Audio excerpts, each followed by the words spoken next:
2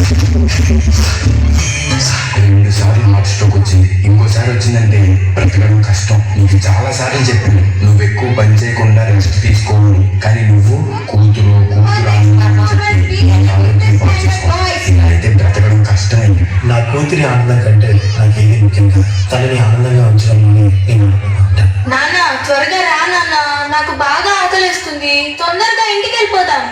పర్లేదు డాక్టర్, నేను చూసుకుంటా. నాన్న నాకు బాగా ఆకలిసినప్పుడు ఆ ఆకలి తెలియకుండా ఒక పాట పాడతారు కదా, పాడండి నాన్న.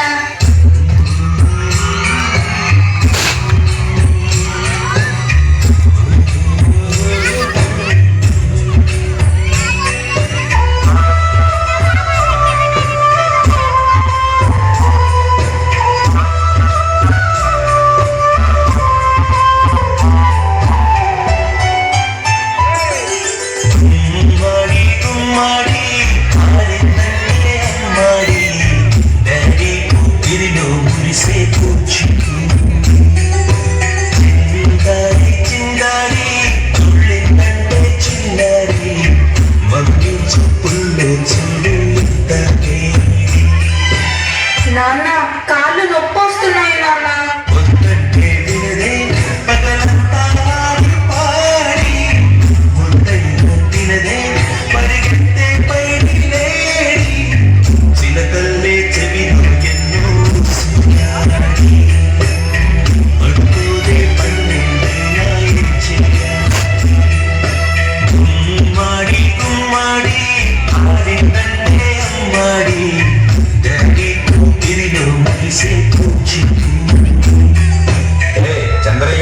చంద్రయ్య, ఎక్కడయ్యా నా అద్దె డబ్బులు?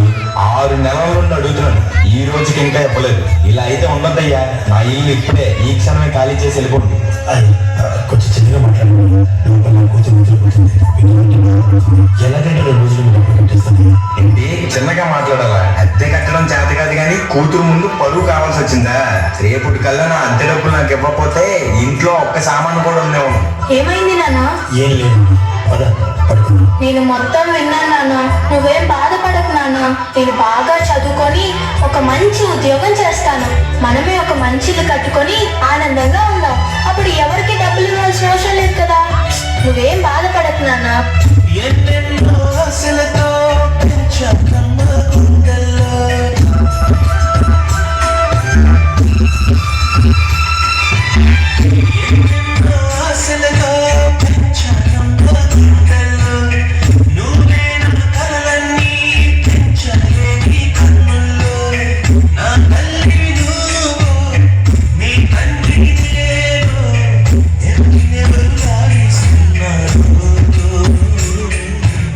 ఏమైంది నాన్న? డాన్స్ చెయ్యి నాన్న.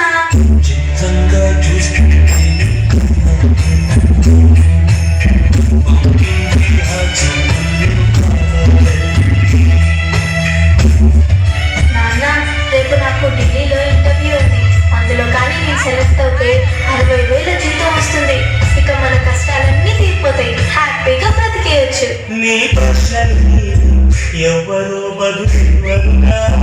జాగ్రత్త, నీకోసం ఎదురు చూస్తూ ఉంటాను. త్వరగా వచ్చేవా? ఖచ్చితంగా ఆ జాబ్ ని సంపాదించే వస్తా.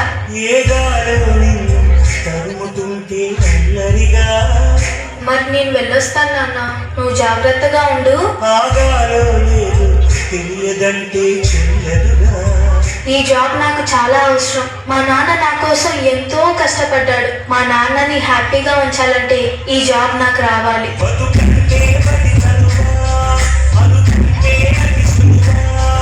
నా బంగారు తల్లి, నేను పని చేయట్లేదు, డబ్బులకి ఇబ్బంది పడుతున్నానని తాను జాబ్ చేస్తానని ఇంటర్వ్యూకి వెళ్ళింది. సర్లే, ఇంకా ఎన్ని రోజులు బ్రతుకుతానో కూడా తెలియదు. తనకి జాబ్ వస్తే తనే హ్యాపీగా ఉంటుంది. నా పాపకి జాబ్ వస్తుంది. దేవుడు అన్నాడు, జాబ్ ఖచ్చితంగా వస్తుంది.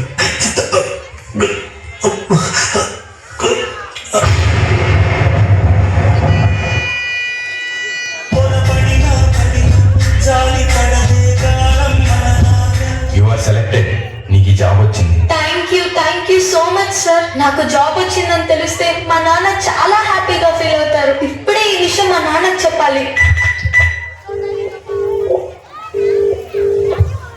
ఏంటి నాన్న ఫోన్ లిఫ్ట్ చేయట్లేదు? సరేలే, డైరెక్ట్ గా వెళ్ళి సర్ప్రైజ్ చేద్దాం. ఆయన హ్యాపీగా ఫీల్ అవ్వడం నేను కళ్ళారా చూడాలి. ఒక నిమిషం ఆగిపోతే